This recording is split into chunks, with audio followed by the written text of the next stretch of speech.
नमस्कार दोस्तों, एक बार फिर से आपका स्वागत है आपके अपने यूट्यूब चैनल एके डायरीज़ पर।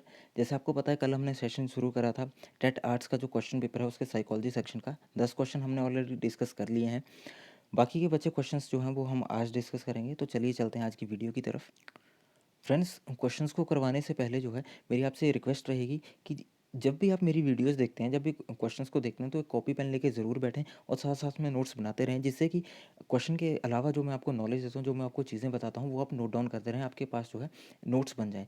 आपको कोई पता नहीं कि एग्जामिनर जो है वो किस फॉर्म में आपसे क्वेश्चन पूछ ले, किस टाइप से जो है क्वेश्चन फ्रेम करके पूछ ले। तो इसके लिए जो है आपके पास नोट्स होने चाहिए। आपके पास एक मटेरियल भी बन जाता है, स्टडी मटेरियल जो है, और आप उसको जो है कभी भी रिव्यू कर सकते हैं, रिवाइज कर सकते हैं। आपका फर्स्ट क्वेश्चन जो है आपकी स्क्रीन के ऊपर है। डिसकैल्कुलिया नामक अधिकम अशक्तता संबंधित है। ये जो आपकी डिसेबिलिटी है डिसकैल्कुलिया, ये किससे एसोसिएट है? ये करवाने से पहले जो है इसका आंसर आपको खुद ब खुद मिल जाएगा। मैं आपको एक चार्ट शो करता हूँ जिसमें जो है जितनी लर्निंग डिसेबिलिटीज़ हैं वो आपको मैं सारी की सारी दिखाऊंगा, जिससे आपके 1 या 2 नंबर जो हैं वो हर एग्ज़ाम के लिए जो है वो पक्के हो जाएंगे। फ्रेंड्स, जैसा आपको आपकी स्क्रीन के ऊपर दिख रहा है, वेरियस जो लर्निंग डिसऑर्डर्स हैं वो मैंने आपको आपकी स्क्रीन के ऊपर आपको दिख रहे होंगे। ठीक है, इसमें हम अलग अलग लर्निंग डिसऑर्डर्स पढ़ेंगे जो आपके हर जो आपका टेट एग्जाम है, कमीशन है, उसमें पूछे जाते हैं और 1 to 2 मार्क्स के पूछे जाते हैं। ये आपके लिए बहुत इंपॉर्टेंट रहते हैं। और फ्रेंड्स, जैसे मैंने आपको पिछली वीडियो में बताया था कि मेरी जो राइटिंग है वो बहुत ही सुंदर है। जैसे मोती पर होते हैं वैसे मैं लिखता हूँ, तो थोड़ा इसको ध्यान से पढ़ें। और अगर कुछ समझ ना आए तो थोड़ा सा वीडियो रोक के पढ़ लें, सुन लें। सुनने में बोलने में जो है वो मैं गलती बहुत कम करने की ट्राई करूँगा, और लिखने में तो आपको पता है कि दिख रहा है स्क्रीन के ऊपर, तो हंस लें जितना मर्जी, लेकिन साथ साथ में पढ़ भी लें। पहला आता है आपका रीडिंग। जो आपके डिसऑर्डर्स रहते हैं कौन कौन से हैं? एलेक्सिया। एलेक्सिया जो है ये इंपॉर्टेंट है, रीडिंग वाला बहुत इंपॉर्टेंट है, बहुत बार पूछा जाता है। अस्पष्ट उच्चारण, कि आपका जो प्रोनाउंसिएशन है वो स्पष्ट नहीं है।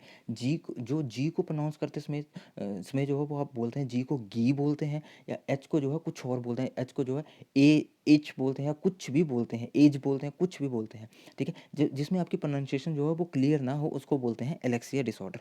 और आपकी जो है वो डिसलेक्सिया डिसऑर्डर जो है बड़ी बार पूछा जाता है। आपको उच्चारण करना ही नहीं आता, आपको ये नहीं पता कि ए को कैसे प्रोनाउंस करते हैं, बी को कैसे करते हैं, सी को कैसे कैसे कैसे करते हैं। आपको कुछ भी नहीं पता कि प्रोनाउंस कैसे करते हैं। उस डिसऑर्डर को बोला जाता है डिसलेक्सिया।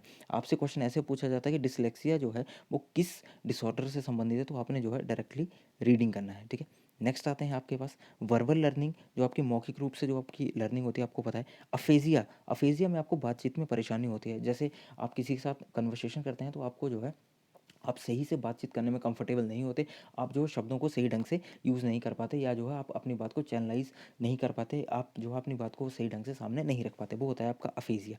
नेक्स्ट आता है आपका डिस्फेजिया। डिस्फेजिया जो है इसमें आपको वर्ड्स ही नहीं मिलते। मान लीजिए आपसे किसी ने पूछ लिया व्हाट इज़ योर नेम, तो आपको रिस्पॉन्ड करना है my name is X Y Z, लेकिन आपको वर्ड ही नहीं मिल रहे कि माई बोलूँ, नेम बोलूँ, या नेम इज़ नेम क्या बोलूँ। तो जो आपको वो कन्फ्यूज़न होती है वो आता है आपका डिस्फेजिया। नेक्स्ट आता है आपका राइटिंग को लेके जो आपके डिसऑर्डर्स रहते हैं कौन कौन से रहते हैं। पहला आ गया आपका डिस्प्रेक्सिया। इसमें जो है शारीरिक बाधाएं आते हैं, जैसे किसी का हाथ कोई काम नहीं करता है, किसी का शोल्डर नहीं, किसी का बाजू टूटा हो, वो सारी की सारी डिसऑर्डर जो हैं वो डिस्प्रेक्सिया में आती है। नेक्स्ट आता है आपका डिस्ग्राफिया। इसमें आपको राइटिंग में कठिनाई होती है, आपसे जो है वो ढंग से लिखा नहीं जाता। इंपॉर्टेंट है ये, जैसे मैंने आपको ये टैग भी लगाया हुआ है, इंपॉर्टेंट है। डिस्ग्राफिया, इसमें जो है वो आपको राइटिंग में कठिनाई आती है, आप सही से लिख नहीं पाते। नेक्स्ट आता है आपका अप्रेक्सिया। अप्रेक्सिया में क्या होता है, मूवमेंट में जो है वो आपको दिक्कत आती है। मूवमेंट का मतलब कि आप एक फ़्लो में फटाफट नहीं लिख पाते। फ़्लो में लिखते टाइम जो है वो आपको काफ़ी दिक्कत आती है कि आप एक स्पीड में जो स्पीड मेंटेन नहीं कर पाते लिखते टाइम। नेक्स्ट आता है आपका लास्ट एग्राफिया। एग्राफिया का मतलब है आप स्पेलिंग्स में आपको प्रॉब्लम है। जैसे मान लीजिए टीचर ने आपको बोला क्लाउड लिखिए, माइंड ने आपको डायरेक्शन दे दी, इंस्ट्रक्शन दे दी कि आपको क्लाउड लिखना है, लेकिन आपका जो हाथ है वो क्लाउड नहीं लिख पा रहा है। ठीक है, वो माइंड और हैंड का कोऑर्डिनेशन आपका नहीं बन पाया। तो वो डिसऑर्डर आ गया आपका एग्राफिया। फ्रेंड्स, इस जो चार्ट है इसको ध्यान से देखिए। मैं पढ़ाने के बाद जो वो आपको लास्ट में एक ट्रिक बताऊंगा कि इसको जो है वो आपको कैसे करना है, इनको जो है वो रिमेंबर कैसे रखना है। बहुत इजी ट्रिक है, आप भी बना सकते हैं, और वो ट्रिक अगर आप सीख के तो आपके 1 या 2 मार्क्स जो हैं वो पक्के हो जाएंगे, वो आप कभी नहीं भूलेंगे। मैथमेटिकल डिसऑर्डर्स आते हैं। आपको राइटिंग मेरी दिख रही होगी कि कितनी सुंदर है, बहुत बढ़िया। वर्बल डिस्कैल्कुलिया, इसमें जो है आंकड़े नहीं बोल बोल पाना या याद ना रख पाना मैक्सिमम लोगों को होती है, बाकियों का तो पता नहीं, लेकिन मुझे वर्बल डिस्कैल्कुलिया बहुत है। मुझे डेट्स याद नहीं रहती कि हमारी कौन सी लड़ाइयाँ कब हुई, इतिहास में क्या हुआ, वो सारी की सारी चीज़ें आप जो है मतलब आंकड़े जो हैं वो डेट्स जो हैं वो एग्जैक्टली नंबर जो हैं वो याद नहीं रख पाते। नेक्स्ट आता है आपका लेक्सिकल डिस्कैल्कुलिया। वर्बल हमने देख लिया, लेक्सिकल का मतलब है सिंबल्स भूल जाना। जैसे मान लीजिए टीचर ने बोला व्हाट इज़ 2+2, तो स्टूडेंट को पता है, स्टूडेंट इसमें कंफ्यूज है, इसने सीधा सिंबल भूल गया, प्लस की जगह माइनस लगा दिया, सर जी जीरो, सीधा आंसर दे दिया, सबसे पहले खड़े होकर कि शाबाशी मिलेगी, उल्टा डंडा पड़ेगा कि वो सिंबल भूल गया। पर मतलब टीचर की तरफ से तो वो गलती है, गलती बच्चे की भी नहीं है, क्योंकि वो जो है उसको लेक्सिकल डिस्कैल्कुलिया, वो सिंबल भूल गया। तो जब भी बच्चा सिंबल बोलता है उसको लेक्सिकल डिस्कैल्कुलिया होता है। नेक्स्ट आता है आपका ग्राफिकल डिस्कैल्कुलिया। इसमें जो है न्यूमेरिकल प्रॉब्लम होती है, न्यूमेरिकल सॉल्व करने में जो है वो समस्या आती है। मैक्सिमम लोगों को ग्राफिकल डिस्कैल्कुलिया रहता है कि न्यूमेरिकल जो है प्रॉपर्ली सॉल्व नहीं कर पाते, उनको जो है वो लिंक नहीं मिल पाता, या जो है न्यूमेरिकल सॉल्व करते टाइम जो वो आगे के स्टेप्स जो हैं वो भूल जाते हैं। अब हम चलते हैं हमारी आज की ट्रिक्स की तरफ। ट्रिक क्या है इसको याद रखने की? देखिए ये ट्रिक बनाना बहुत ईजी, आप भी बना सकते हैं। रीडिंग में जैसे जैसे आपको दिख रहा होगा एलेक्सिया और डिसलेक्सिया, आपको जब लास्ट में ई एक्स आई ए दिखे लिखा हुआ, जब आपसे क्वेश्चन पूछिए एलेक्सिया डिसलेक्सिया, आपने सबसे पहले देखना कि लास्ट में क्या है। अगर ई एक्स आई दिखा तो चुपचाप से रीडिंग पे मार देना है आपने। रीडिंग कर दो, रीडिंग डिसऑर्डर कर दो, सही रहेगा, सही होगा। ई एक्स आई ए देखना है आपने लास्ट में, ई एक्स आई ए का ध्यान रखना है बस। नेक्स्ट आता है आपका, अगर वर्बल लर्निंग, अगर आपको लास्ट में ए एस आई ए दिख रहा है, A S I A, aphasia dysphagia, तो जो वो होगा आपका वर्बल लर्निंग, ठीक है। ए एस आई ए दिख गया तो अब आ गया आपका वर्बल लर्निंग। राइटिंग की ट्रिक भी मैं आपको बताता हूँ कैसे इसको फाइंड आउट करना। अब हम देखते हैं मैथमेटिकल जो आपके डिसऑर्डर रहते हैं उनको जो फाइंड आउट कैसे किया जाता है, ठीक है। देखिए डिसकैल्कुलिया का मतलब, डिसकैल्कुलिया जिस जिस भी आपसे डिसऑर्डर पूछा कि डिसकैल्कुलिया पूछा जाए तो हमेशा मैथमेटिकल डिसऑर्डर रहेगा। क्यों? क्योंकि कैलकुलिया जो हो वो सिर्फ मैथमेटिकल डिसऑर्डर्स के साथ ही लगता है। कैलकुलिया का मीनिंग रहता है कैलकुलेशन, तो कैलकुलिया जिसके साथ लग गया वो सीधा सीधा हो गया मैथमेटिकल, वो कोई और डिसऑर्डर नहीं रहेगा। तो देखिए इसकी ट्रिक क्या है। मैथमेटिकल का आ गया डिसकैल्कुलिया वाला, रीडिंग का आ गया ई एक्स आई ए, वर्बल का आ गया ए एस आई ए। तो ऑब्वियस है जो बाकी बचेंगे आपके डिस्प्रेक्सिया, डिस्ग्राफिया, अप्रेक्सिया, एग्राफिया, ये सारे के सारे आपके आगे राइटिंग के। इसके अलावा जो है एक और आपका आता है अप्रेक्सिया स्पीच। अप्रेक्सिया जो है वो स्पीच में कौन सा डिसऑर्डर माना जाता है, स्पीच में क्या प्रॉब्लम कॉज करता है। कई बार पूछा जाता है आपसे कि अप्रेक्सिया जो है स्पीच में किस टाइप का डिसऑर्डर है। तो जो आपके लॉन्ग या कॉम्प्लेक्स वर्ड्स होते हैं उनको बोलते टाइम हमें डिफ़िकल्टी होती है, लॉन्ग या कॉम्प्लेक्स वर्ड्स को बोलते टाइम जो है वो डिफ़िकल्टी होती है, तो उस डिसऑर्डर को बोला जाता है आपका अप्रेक्सिया। जैसे मान लीजिए अकोमोडेशन है, तो किसी को बोलते टाइम ये हो सकता है कि अकम मो मो मो यहाँ ऐसे फंस सकता है। तो ये सारी चीज़ें जो हैं वो जो लॉन्ग और कॉम्प्लेक्स वर्ड्स को बोलते टाइम जो आपको डिफ़िकल्टी होती है वो आपका अप्रेक्सिया डिसऑर्डर आता है स्पीच में। नेक्स्ट क्वेश्चन आपकी स्क्रीन के ऊपर है, education of all in schools for all could be a tagline for which of the following, ठीक है। सभी के लिए विद्यालय में, सभी के लिए शिक्षा, निम्नलिखित में से किसके लिए प्रचार वाक्य हो सकता है। पेडागोजी का क्वेश्चन है। देखिए ये सीधा सीधा आपका आएगा इंक्लूसिव एजुकेशन। इंक्लूसिव एजुकेशन कैसे रहेगा? क्योंकि जो है आप क्वेश्चन को ध्यान से देखेंगे, सभी के लिए विद्यालय में, सभी के लिए शिक्षा, विद्यालय में बोल रहा है कि सभी के लिए, बच्चा किसी भी टाइप का हो, आपका स्पेशल चाइल्ड हो, डिफरेंशियली एबल्ड हो, नॉर्मल चाइल्ड हो, कोई भी हो, वो हमने कुछ नहीं देखना, हमने सभी को एजुकेशन देनी है। सभी के लिए एक स्कूल रहेगा, सभी के लिए एक एजुकेशन रहेगी, सभी के लिए एक करिकुलम रहेगा, सभी के लिए जो है वो एक सिलेबस रहेगा, ठीक है। तो इसके लिए आपका सीधा सीधा आ गया इंक्लूसिव एजुकेशन। नेक्स्ट चलते हैं हम, क्वेश्चन नंबर 13 हमारा आपकी स्क्रीन के ऊपर है। थोड़ा सा गाइस ब्लर है, ये फोटो जो है बड़ा ब्लर है, तो ध्यान से देखिएगा। विशेष आवश्यकता वाले बच्चों को शिक्षा प्रदान की जानी चाहिए। Education of children with special needs should be provided. अन्य सामान्य बच्चों के साथ, ठीक है, हो सकता है विशेष स्कूलों में विशेष बच्चों के लिए विकसित विधियों द्वारा, ये भी हो सकता है, लग रहा है, क्योंकि विशेष बच्चे हैं, विशेष स्कूल हैं, और जो है विकसित विधियाँ हो गया आपका जो है अलग अलग मेथड्स जो हैं वो डेवलप किए जाते हैं विशेष विद्यालयों में। ये भी लग रहा है कि हो सकता है स्पेशल स्कूल्स, जब बच्चे स्पेशल हैं तो स्कूल भी स्पेशल हो सकता है। विशेष स्कूलों में विशेष शिक्षकों द्वारा, कि स्पेशल टीचर आ गए जी, आपके स्पेशल स्कूल आ गए, तो सभी जो मतलब मेरे साथी हैं मैक्सिमम को ये लग रहा होगा कि डी ऑप्शन जो वो करेक्ट है, लेकिन नहीं। पेडागोजी का क्वेश्चन है, पेडागोजी में पेडागोजी ऐसे ही हमें कन्फ्यूज़ करती है। ये टोटल होगा आपका अन्य सामान्य बच्चों के साथ। क्यों?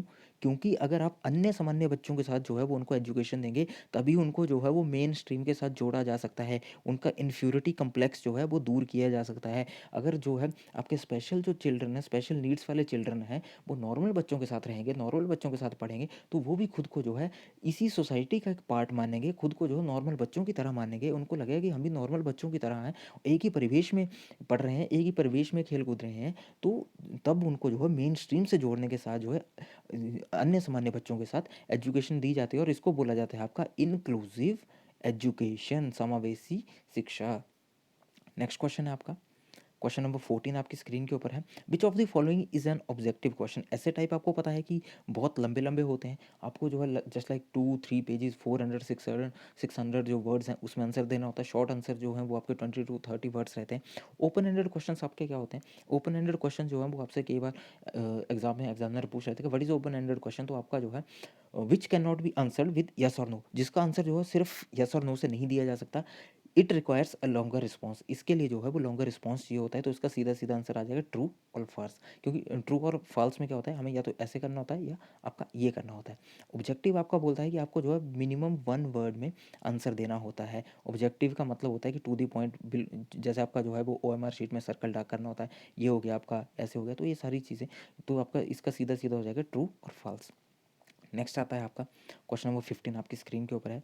जब कोई परीक्षण व्यक्ति की योग्यता का मापन निरंतर और सही रूप में करता है तो वह परीक्षण कहलाता है। When a test measures an individual's ability consistently and accurately, then that test is known as. देखिए आप ध्यान से पढ़िए क्वेश्चन को। परीक्षण जो हो व्यक्ति की योग्यता का मापन निरंतर और सही रूप में कर रहा है, लगातार भी कर रहा है और एक सही रूप में भी कर रहा है, तो उस परीक्षण को क्या बोल सकते हैं? विश्वसनीय। वैध वो नहीं होगा, वस्तुनिष्ठ भी नहीं होगा, विश्वसनीय, क्योंकि उसके ऊपर जो है वो ट्रस्ट किया जा सकता है, उसके ऊपर जो है वो रिलाई किया जा सकता है, उसको जो है वो माना जा सकता है, उसके ऊपर जो है वो विश्वास करके जो है वो चला जा सकता है। आपका जो है रिलायबल एक्सपेरिमेंट क्या होता है कि आप जो है मान लीजिए आपने कोई एक्सपेरिमेंट पहली बार किया, उसमें आपको आंसर मिला 15, वो वही एक्सपेरिमेंट जो हो, चाहे आप 15 बार रिपीट कर लो, चाहे 20 बार रिपीट कर लो, आपका आंसर जो है हर बार 15 ही रहेगा, आपका आंसर जो है वो चेंज नहीं होगा। रिलायबल एक्सपेरिमेंट वो होते हैं जिनमें आपका आंसर चेंज नहीं होता है, चाहे आप एक्सपेरिमेंट को कितनी बार जो है वो रिपीट कर लें, वो डिपेंड करता है आपके ऊपर। नेक्स्ट क्वेश्चन जो है वो आपकी स्क्रीन के ऊपर है। प्रचलित योजनाओं में नई जानकारी जोड़ने को किस नाम से जाना जाता है? Fitting new information into existing schema is known as. देखिए ये क्वेश्चन बहुत इंपॉर्टेंट है। इस क्वेश्चन से आपके मिनिमम 5 या 6 क्वेश्चन जो हैं वो बनेंगे, ठीक है। सबसे पहले आता है कि ये जो आपकी पूरी की पूरी थ्योरी है, ये इसको फाउंड किसने किया था, प्रतिपादन किसने किया था? आपका किया था जीन पियाजे ने। जीन पियाजे जो थे वो आपके स्विस साइकोलॉजिस्ट थे, और 1936 में जो है उन्होंने कॉग्निटिव कॉग्निटिव डेवलपमेंट थ्योरी को जो है वो फाउंड किया था, ठीक है। याद रखिएगा, कॉग्निटिव डेवलपमेंट थ्योरी बहुत इंपॉर्टेंट है। इसके बाद हम देखते हैं कि आपका सबसे पहला क्वेश्चन उठता है कि स्कीमा, स्कीमा क्या होता है? स्कीमा क्या होता है? आपसे क्वेश्चन बार बार पूछा जाता है कि व्हाट इज स्कीमा। स्कीमा आपसे बार बार पूछा जाएगा कि स्कीमा का मतलब, एग्जाम में आपको अलग अलग तरह से क्वेश्चन घुमाया जाएगा। तो आपने एक चीज़ याद रखनी है, एक ऐसी मानसिक संरचना जिसका जनरलाइजेशन किया जा सके। आपने जो है आंसर में एक वर्ड ढूंढना है, जनरलाइजेशन। आपको अगर आंसर में जनरलाइजेशन दिख गया किसी ऑप्शन में, तो आपने क्या करना है, चुपचाप से उस पर टिक कर देना है। ये आपको मैं एक ट्रिक बता रहा हूँ। स्कीमा का आंसर जो है वो जनरलाइजेशन से जुड़ा होता है, कि एक ऐसी मानसिक संरचना जिसका जो है जनरलाइजेशन कर सकते हैं हम, उसको बोलते हैं स्कीमा। अब आता है आपका कि अकोमोडेशन क्या रहता है। अलग अलग स्टेजेस हैं। अकोमोडेशन आपका होता है कि एक एडेप्टेशन प्रोसेस का ये पार्ट है, और जो इसमें जो है न्यू आइडिया या न्यू इन्फो जो है या न्यू एक्सपीरियंसेस जो है वो फॉर्म होते हैं। एक मोस्ट इंपॉर्टेंट क्वेश्चन यहाँ से एक और बन रहा है, इसमें जो है वो आपका न्यू स्कीमा फॉर्म होता है। न्यू स्कीमा जो है वो इसमें आपका फॉर्म होगा, किसमें? अकोमोडेशन में। तो आपसे क्वेश्चन ऐसे पूछा जा सकता है कि in which stage new schema is formed. Accommodation में आपका न्यू स्कीमा फॉर्म होता है। इक्विलिब्रियम जो है वो आपका क्या करता है? इक्विलिब्रियम जो है वो आपका बैलेंस करता है, जो आपकी नई इन्फॉर्मेशन होती है उसको ओल्ड नॉलेज के साथ जो है वो बैलेंस करता है। असिमिलेशन जो है वो आपका ओल्ड नॉलेज है, अकोमोडेशन जो है वो आपकी न्यू इन्फो है। तो ये जो है एज अ बैलेंसिंग टूल एक्ट करता है। असिमिलेशन आपका ओल्ड नॉलेज आ गया, अकोमोडेशन आ गई आपकी जो है वो न्यू इन्फो, तो इन दोनों को जो है ये बैलेंस करता है। और नेक्स्ट आता है आपका ऑर्गेनाइजेशन। क्या होता है ऑर्गेनाइजेशन? आपका होता है कि एक्सपीरियंसेस जो हैं वो एक दूसरे के साथ कैसे जुड़े होते हैं। अकोमोडेशन आपका आ गया, इसमें न्यू स्कीमा फॉर्म होता है, न्यू एक्सपीरियंसेस या न्यू इन्फॉर्मेशन फाउंड होते हैं। Equilibrium as a balancing tool एक्ट करता है। असिमिलेशन आपका आ गया ओल्ड नॉलेज, और ऑर्गेनाइजेशन आ गया आपका एक्सपीरियंसेस जो हैं वो एक दूसरे के साथ कैसे जुड़े होते हैं। अब असिमिलेशन को हम देखते हैं। असिमिलेशन आपका होता है change in new information to fit into our schema, कि जो हमारी नई इन्फॉर्मेशन होती है उसको जो है वो हमारे स्कीमा में फिट कैसे होती है। और स्कीमा आपका होता है व्हाट वी ऑलरेडी नो, जो हम पहले से जानते हैं, मतलब जो हमारा ओल्ड नॉलेज है उसमें जो है न्यू इन्फॉर्मेशन कैसे फिट होती है। तो इसका सीधा सीधा आंसर जो है वो आपका एसिमिलेशन हो जाएगा, क्योंकि आपसे सीधा पूछा है कि प्रचलित योजनाओं में नई जानकारी जोड़ना, न्यू इन्फॉर्मेशन फिट करनी है किसमें, एग्जिस्टिंग स्कीमा में, ओल्ड नॉलेज में। तो आपका सीधा सीधा आ जाएगा आपका इसमें असिमिलेशन जो है वो। नेक्स्ट क्वेश्चन अब हम देखेंगे, क्वेश्चन नंबर 17। वाइगोत्स्की के अनुसार सीखने को पृथक नहीं किया जा सकता। According to Vygotsky learning can not be separated from, इनका पूरा नाम था लेव वाइगोत्स्की। और ये जो थे ये आपके जो है सोवियत के जो है साइकोलॉजिस्ट हैं, सोवियत के, क्योंकि इनका जो बर्थ है वो बेलारूस में हुआ है और जो डेथ है वो आपकी रशिया में हुई है। ये आपके सोवियत के साइकोलॉजिस्ट हैं। इन्होंने एक बहुत इंपॉर्टेंट थ्योरी दी है, बहुत बार एग्जाम में गाइस पूछा जाता है। कौन सी थ्योरी दी थी इन्होंने? Socio cultural theory. ध्यान रखिएगा, सोशियो कल्चरल थ्योरी इन्होंने दी थी। और कब दी थी इन्होंने? 1934 में। बहुत बार एक क्वेश्चन पूछा जाता है कि सोशियो कल्चरल थ्योरी किसने दी? लेव वाइगोत्स्की ने। लेव वाइगोत्स्की ने कौन सी थ्योरी दी? Socio cultural theory. अब इनके क्वेश्चन की तरफ चलते हैं हम। इन्होंने बोला है कि learning can not be separated from, learning को किससे अलग नहीं किया जा सकता, ठीक है। इससे रीएनफोर्समेंट जो है, रीएनफोर्समेंट लर्निंग में इंपॉर्टेंट है, लेकिन उतना इंपॉर्टेंट नहीं है कि उसके बिना जो है, मतलब ये नहीं कि रीएनफोर्समेंट के बिना लर्निंग हो नहीं सकती, हो सकती है। अब मेजरेबल चेंज इन बिहेवियर, इसके अलावा भी लर्निंग हो सकती है। परसेप्शन एंड अटेंशनल प्रोसेस जो है इसके अलावा भी लर्निंग हो सकती है, लेकिन सोशल जो कंटेक्स्ट है उसके बिना लर्निंग नहीं हो सकती। अकॉर्डिंग टू वाइगोत्स्की, वाइगोत्स्की ने सबसे ज़्यादा जो फोकस किया है वो उन्होंने करा है कि लर्निंग जो है वो हम सिर्फ़ और सिर्फ़ सोशल इंटरेक्शन के थ्रू ही होती है। जो सामाजिक मतलब जो हमारा सामाजिक परिवेश के साथ जो इंटरेक्शन है, जो हमारा सामंजस्य है, उसके साथ ही, उसके थ्रू ही जो है हमारी क्या होती है, लर्निंग होती है। उसके अलावा हमारी लर्निंग नहीं हो सकती। वाइगोत्स्की ने अपना जो फोकस किया था, वाइगोत्स्की ने क्या किया था, वाइगोत्स्की की थ्योरी जो हमारी घूमी है वो सिर्फ़ और सिर्फ़ इस चीज़ के अकॉर्डिंग घूमी है कि लर्निंग जो है वो सोशल इंटरेक्शन में होती है, सोशियो कल्चरल कल्चर में होती है। वाइगोत्स्की ने टोटल अपनी थ्योरी इसी के अराउंड घुमाई हुई है। नेक्स्ट क्वेश्चन है आपका, पियाजे ने शैशवावस्था को क्या कहा था? अकॉर्डिंग टू पियाजे जो है वो आपकी अलग अलग जो स्टेजेस हैं वो हम देखेंगे। देखिए, इसका मैंने आपको पिछली वीडियोस में एक डिटेल चार्ट बनाया था। क्वेश्चन आपके सामने ऐसे है कि पियाजे called the period of infancy as दी, सेंसरी मोटर स्टेज आपकी होती है, आपको पता है 0 to 2 ईयर्स, ठीक है। प्री ऑपरेशनल होती है आपकी 2 to 7, इसको जो है वो अर्ली चाइल्डहुड भी बोलते हैं। कंक्रीट ऑपरेशनल होती है आपकी 7 to 11, इसको लेट चाइल्डहुड भी बोलते हैं। फॉर्मल ऑपरेशनल होती है आपकी 11 सॉरी 11 to 18, इसको अडल्टहुड या अडोलेसेंस स्टेज भी बोलते हैं। तो इन्फेंसी स्टेज आपकी कौन सी आई? 0 to 2 ईयर्स, सेंसरी मोटर जो स्टेज है। और पियाजे जो थे वो आपके स्विस साइकोलॉजिस्ट थे। 1936 में जो है इन्होंने आपकी दी थी कौन सी थ्योरी दी थी? इन्होंने दी थी आपकी कॉग्निटिव डेवलपमेंट की थ्योरी, और इनको जाना जाता है जो चाइल्ड डेवलपमेंट के ऊपर इन्होंने जो है काम किया है उसके लिए इनको स्पेशली जो है वो जाना जाता है। नेक्स्ट आपका क्वेश्चन जो है आपकी स्क्रीन के ऊपर है, प्रोसेस ऑफ सोशलाइजेशन इंक्लूड्स, समाजीकरण की प्रक्रिया में क्या शामिल है? समाजीकरण की प्रक्रिया में आपका एक्वायरिंग वैल्यूज़ एंड बिलीव्स, बिल्कुल जी ये भी है। मूल्यों और विश्वासों का अर्जन समाज से करते हैं। एक संस्कृति की रीतियों और मानदंडों को सीखना, learning the customs and norms of culture, बिल्कुल जी ये भी है। अडेप्टेशन ऑफ सोशल नॉर्म्स, समाज के मानदंडों का अनुकूलन, ये भी है। तो इसका आपका ऑप्शन हो जाएगा ऑल ऑफ दीज। ये आपका पेडागोजी का क्वेश्चन है, बहुत इंपॉर्टेंट क्वेश्चन है। ऐसे क्वेश्चंस को आपको केयरफुली पढ़ना होता है और आंसर केयरफुली करना होता है। हमारा आज का लास्ट क्वेश्चन है आपकी स्क्रीन के ऊपर। इसमें एक कोटेशन दी गई है, मनोविज्ञान ने सर्वप्रथम अपनी आत्मा का त्याग किया, फिर मन का त्याग किया, फिर उसने अपनी चेतना को त्यागा। इसने अभी भी एक ढंग के व्यवहार को अपनाया हुआ है। या किसने कहा, psychology first lost its soul, then its mind and then it lost its consciousness, it still has behaviour of a kind was stated by. किसने कहा था? देखिए गाइज, इस क्वेश्चन को इन्होंने बहुत कंफ्यूज किया हुआ है।